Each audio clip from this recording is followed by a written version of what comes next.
saute it.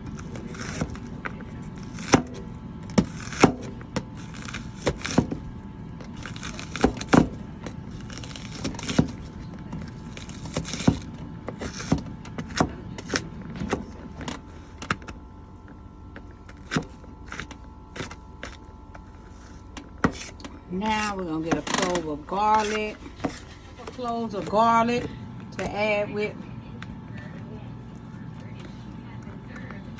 onions and bell pepper, and we're gonna saute this.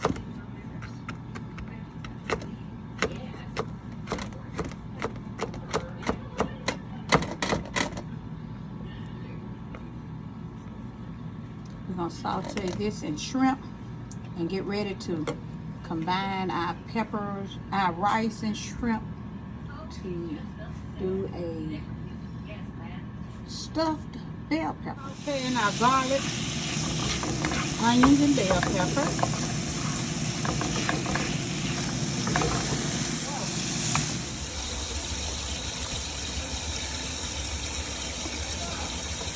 We in here.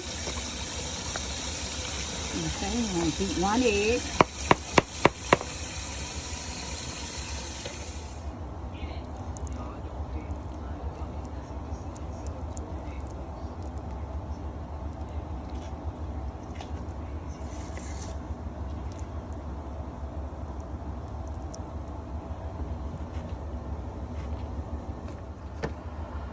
Voila, finished product. Now we will bake for 30 to 35 minutes at 350 degrees.